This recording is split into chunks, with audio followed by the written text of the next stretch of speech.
saya mau bahas 3 poin pentingnya. Ya.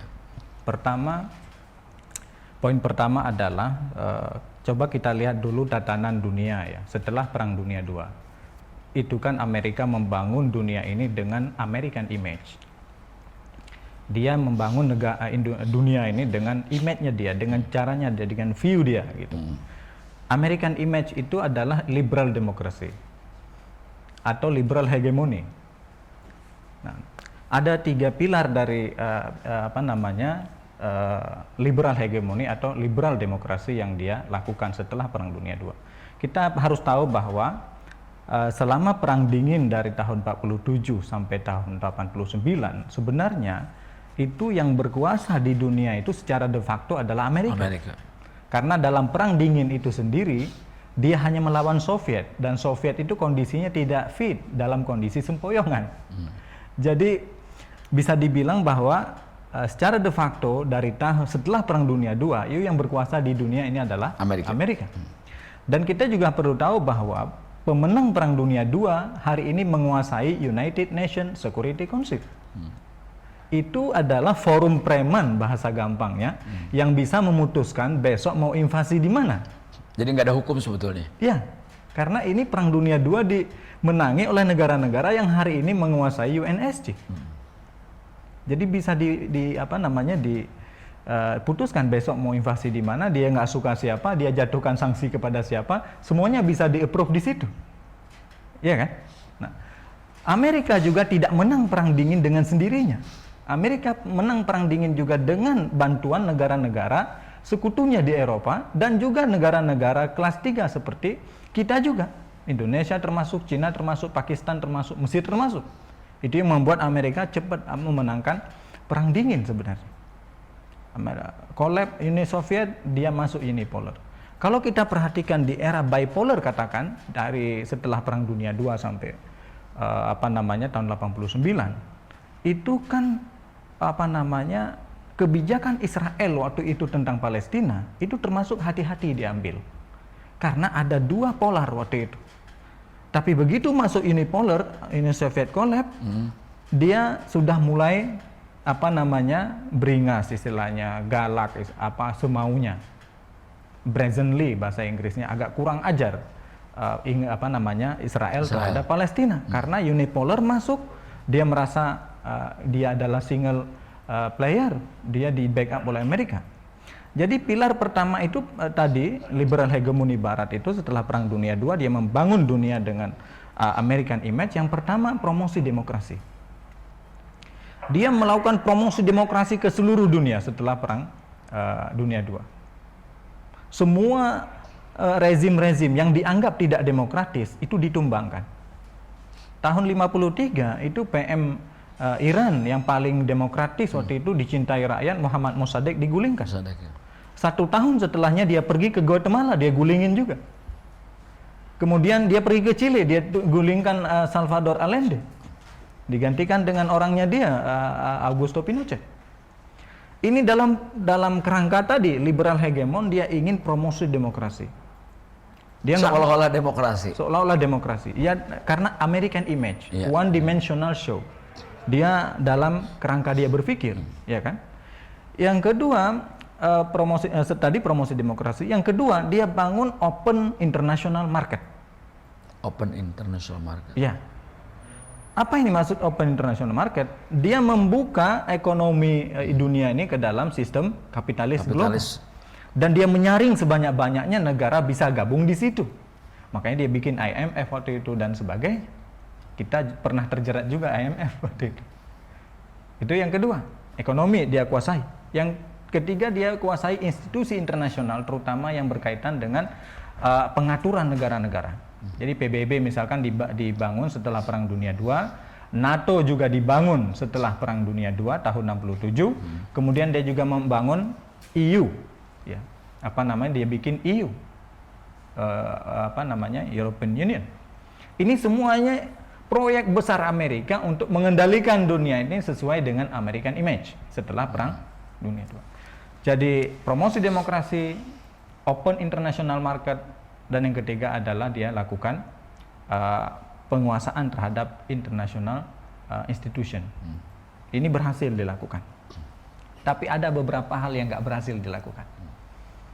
Jadi kita lihat dari Perang Dunia II sebenarnya sampai selesai Perang Dingin, relatif semua proyek Amerika ini di dunia ini berjalan lancar karena emang dia hanya melawan satu Soviet dan Soviet tidak fit. Ya kan? Ada yang nggak berhasil dilakukan. Yang pertama adalah dia menerapkan Bush Doctrine. Ini kenapa nanti ujungnya ceritanya Timur Tengah ini bergolak. Bush Doctrine itu sebenarnya dimulai ketika Clinton Doctrine. Clinton Doctrine itu promosi demokrasi sangat sangat kencang, itu promosi demokrasi. Masuk era Bush, dia masuk Bush Doctrine. Bush Doctrine ini lebih spesifik. Promosi demokrasi ke Timur Tengah. Tadi global, ini dia fokus ke Timur Tengah. Makanya 2003 dia invasi Irak. Karena menurut Bush itu Irak tidak demokratis. Kita harus gulingkan, ini tiran. Dicari alasan bom atom dan sebagainya. Ya kan? Nah, ini yang pertama tidak gagal kebijakan luar negeri Amerika ini. Mungkin termasuk 98-nya Indonesia juga ya?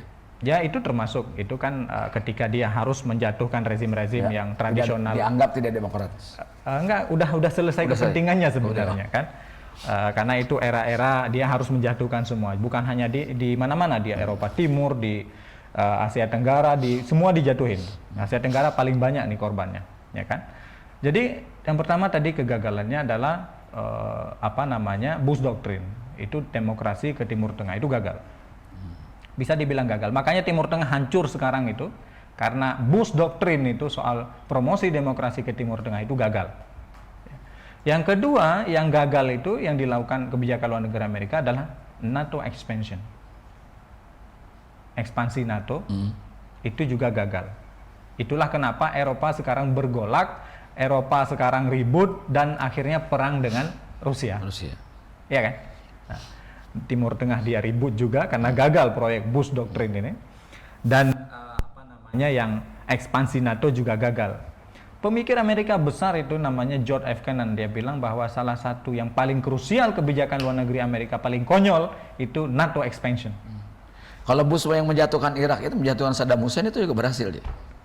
Berhasil secara kudeta, tapi secara map besar Amerika gagal. Sama dengan di Afghanistan 2 triliun dolar, what the result? Nggak ada. Ya kan? Dia cabut dari Afghanistan, dia selesai. Dia 2 triliun dolar. Begitu juga dari Suriah, dia pulang. Ya, nah masuk Bush Doctrine. NATO expansion juga gagal. Jadi akhirnya perang dengan Rusia. Rusia sekarang nggak ada lagi poin no return, sekarang udah ada lagi poin itu. Sekarang mau damai, kondisi Ukraine dibalikin ke status biasa, tidak boleh gabung NATO. Dia hanya boleh gabung Uni Eropa, nggak boleh ke NATO. Kalau NATO akan dibersihkan sama Rusia. Atau perang besar antara NATO dan Rusia direct confrontation, termasuk nuclear confrontation. Ya kan? Sekarang 12.120 hulu ledak nuklir di dunia, 9 negara dan paling banyak dimiliki Rusia. Dan Rusia udah punya alamat kemana nuklir ini mau diterbangkan kapanpun. Jadi kalau COD udah ada alamatnya lah ya. Alamatnya. Kemudian ini Amerika dengan Rusia, ini kan satu hal yang unik. Kalau Cina dan Amerika kompetisinya panas tapi masih ngobrol. Kalau Rusia dengan Amerika panas sudah nggak saling ngobrol. Pak Kaming. Bayangkan dua kekuatan nuklir ini nggak saling ngobrol, kira-kira dunia bayang nggak? Kebayang itu. Saya potong sedikit. Kalau lihat gambaran yang saya ceritakan tadi, Pak Tengku ceritakan tadi bahwa sesungguhnya peta besarnya kan ini perang dua kekuasaan adik kuasa negara Rusia Amerika sampai sekarang dari zaman dulu. Ini kira-kira korelasinya dengan yang saat ini memungkinkan nggak Amerika dan Rusia bisa menghentikan perang di bawah? Kalau saya lihat gini kan Amerika tidak hanya takut tangannya kotor itu kan, menggunakan Rusia, Israel dan sebagainya. Ini menurut perkiraan Pak Tengku, dengan kondisi eskalasi yang sudah mau memanas, mau ke ujung ini, mungkin nggak ada kesadaran Amerika menghentikannya. Atau Rusia dengan cara perang juga gitu. Ya, itu nanti masuk saya di poin 2 dan 3. Saya belum selesai poin pertama. Jadi poin pertama tadi saya bilang liberal hegemoni, liberal demokrasi ini peta besarnya sampai ribut di Timur Tengah. Kemudian ada beberapa kegagalannya kegagalan di Timur Tengah, NATO expansion gagal di Eropa Timur. Kita tahu dulu James Baker kan dengan Gorbachev janji di ujung Perang Dingin, dia bilang tidak akan ada NATO ekspansi NATO, biar menenangkan menenangkan Rusia. Tapi buktinya sekarang perjanjian itu dianggap nggak ada. NATO expansion jalan terus. Kita lihat 1999, 2004, 2008 itu jalan terus sampai terakhir anggota NATO itu adalah Swedia dan Finland. Itu baru kemarin masuk setelah perang Ukraine full scale invasion, ya kan? Nah, ini kan Ukraine juga masuk dalam list itu sebenarnya, cuma keburu digebuk sama Rusia karena this is buffer zone, this is the red line. Kamu cross ini selesai masalah. Rusia tidak peduli itu. Kalau ini di cross selesai. Makanya sekarang kan kita lihat tadi Pak Pitan bilang Zelensky minta penggunaan long range missile ke ke Rusia, direct attack, nggak bisa. Takut, Blinken takut, semua takut karena peluru kendali itu ya. Ya, Putin bilang if you use long range missile, kalau ini dikasih, dipakai, izin ini dipakai, it's mean declaration war for Russia. Selesai, clear message. Makanya Gedung Putih nggak mau ngambil resiko ini. Ini nuklir Rusia ini yang sudah siap pakai kan juga ribuan. Dia punya di gudang tuh 5.500-an. Itu yang udah siap pakai juga ada sekitar 2.000-an. Udah ada alamatnya gitu. Udah alamatnya. Ya, bayangkan kalau satu titik aja mati 200.000 tadi di Jepang. Ya kan, kita lihat misalnya dari bulan Mei. Dan hulu ledak itu kalau udah ke sana, udah di tujuan, nggak mungkin balik lagi ke alamat yang nggak mungkin, pengirim, kan? Itu nggak ada istilahnya, nggak ada istilahnya balik. Nah, itu Bang Meeng ya. Poin kedua, ekspansi NATO gagal, Bush Doctrine gagal di Timur Tengah. Ya. Ketiga, yang gagal itu adalah China Containment Policy.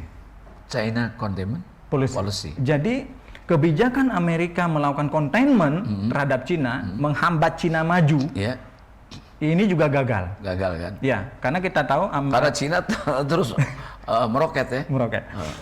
Amerika tahun 2018 bulan Januari Donald Trump meluncing proyek namanya containment policy ke Cina. Semuanya dilakukan, pokoknya semua salah. Kita lihat di era Donald Trump itu semua masalah geopolitik yang disalahin ke Cina. Bahkan COVID dibilang virus Cina. Iya kan? Ini containment policy. Jadi Bush Doctrine gagal, NATO expansion gagal, dan containment policy ke Cina juga akan gagal. Itu poin pertama. Kenapa dunia sekarang shape-nya kayak sekarang begitu? Bentuk dunia kayak sekarang. Kenapa ribut di Eropa Timur? Kenapa ribut di Timur Tengah? Kenapa Amerika perlu menghentikan Cina karena dia punya kepentingan Taiwan yang cukup besar misalkan di Asia Timur ini. Nah, ini semuanya kan masuk dalam persoalan gengsi great power. Dan itu adalah buah dari kegagalan konsep awalnya itu ya. Konsep yang pertama tadi ya. Iya. Kan gini ya. Ada istilah gini. Tidak semua proyek itu kan bisa berhasil ya. Iya. Terutama misalnya kita lihat nih, kalau naik Donald Trump, ini kan menabrak semua peraturan Amerika selama ini. Kalau Biden dan Kamala Harris, dia mungkin akan melanjutkan kebijakan Bush, kebijakan Clinton, kebijakan Obama. Yeah. Tapi kalau yang naik Donald Trump, kita udah tahu bagaimana dia memimpin tahun 2018 sampai 2020. Kemudian kita lihat, dia bilang, Donald Trump kan jelas masalahnya. Dia bilang, saya tidak suka Uni Eropa, saya tidak suka NATO, saya tidak suka Iran, saya tidak suka Cina. Itu kebijakan Donald Trump. Kalau Kamala yang menang akan lain, dia akan lanjut. Itu sebenarnya ketika kata tidak suka digunakan oleh Donald Trump itu subjektivitas pribadi atas dasar segala penyakit dalam dirinya atau objektivitas demi kepentingan negaranya? Trump itu membawa ideologi non-nasionalisme. Jadi kenapa sekarang itu misalnya di Eropa itu banyak yang ekstrem kiri dan ekstrem kanan menang, ya kan? Sama dengan Donald Trump. Donald Trump juga ekstrem, dia itu ideologinya nasionalis, sama dengan orang Eropa yang ekstrem kiri, ekstrem kanan. Dia melawan yang sentris di Uni Eropa. Nah, naik Donald Trump artinya apa? Ini menabrak semua aturan Amerika selama ini. Kalau dia naik besok, selesai ini, dia tabrak semua. Dia nggak suka NATO, nggak suka Cina, nggak suka Iran, nggak suka Timur Tengah, mau dibabat semuanya. Apa yang terjadi kira-kira? Nah, makanya saya katakan bahwa Iran ini satu negara yang jadi poin kedua saya masuk karena biar lebih cepat. Iran ini salah satu negara yang impossible to invade di Timur Tengah. Jadi Israel akan menghitung sangat kuat, sangat akurat, berhati-hati, sangat hati-hati dengan Iran. Iran ini kita lihat misalnya di masa lalu, Turki pernah berupaya menaklukkan Iran, gagal. Arab pernah berupaya menaklukkan Iran, gagal. Mongol gagal. Rusia gagal. Bahkan tahun 80-an, negara-negara Arab didukung oleh Amerika menginvasi Iran lewat Saddam Hussein, itu juga gagal. Jadi kesimpulannya Iran ini agak kecil kemungkinan kalau Israel berani menyerang balik. Betul, Israel ini sebenarnya jangankan dengan Iran, dengan Hamas dia udah kalah. Secara militer kalah, karena begini, dia kan superpower, punya kekuatan nuklir. besar, militernya 800 kali lebih besar daripada Hamas. Tapi nggak menang-menang tuh. Hostages nggak balik. Hamas nggak bisa didismantle. Ya kan? Yang ketiga, itu Gaza nggak bisa diperintah oleh Zionis. Gaza masih diperintah oleh Hamas, hostages nggak balik, Hamas nggak dismantle, gagal total. Artinya kalau kita lihat, alhamdulillah nih, kenapa dari pernyataan Pak Tengku tadi, dengan mengurungkan niat serang balik kepada Iran, bukannya semata-mata karena dihentikan oleh Amerika, tapi ada juga perhitungan dia yang kehati-hatian itu ya. Iya, seperti Pak Pitan bilang tadi, bahwa banyak hal yang disembunyikan oleh Iran. Kalau kita lihat misalkan Israel tahun 50 sudah ada nuklir, dibangun oleh Soviet, dibantu oleh Soviet waktu itu, nuklir dia. Di Dimona, di Guru Negev itu nuklirnya semua. Kalau di Iran nggak ada. Kalau ditanya sama saya, apakah Iran punya nuklir? Yes, today dia udah punya nuklir. Makanya dia berani seperti itu. Ini hypersonic yang diluncurkan kemarin 181 unit ke Israel, itu 80% kena target. Untung yang nggak ditarget sipil. Sekarang tuh di Israel dalam setahun perang nih Bang Meeng, 143.000 orang ngungsi di Israel, 5.000 tewas, 700 luka parah.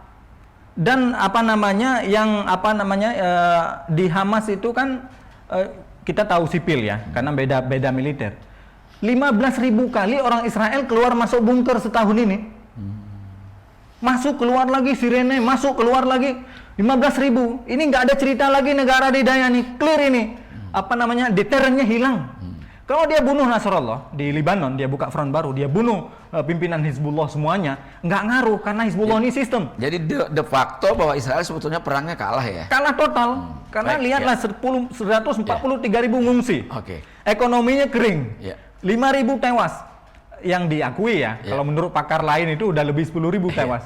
15.000 bolak-balik ke bunker. Itu bukan negara didaya lagi. Pak Tengku, karena waktu, saya pikir tadi yang terakhir adalah pernyataannya bahwa ini agak hati-hati untuk menyerang Iran, itu saja satu kegembiraan buat dunia. Artinya kalau ada banyak tokoh dunia menyatakan kalau Israel menyerang Iran, artinya perang dunia ketiga dimulai. Nah kalau tidak, berarti kan kita masih bisa berdamai dengan suasana. Kalaupun dunia sendiri sudah rugi sebetulnya.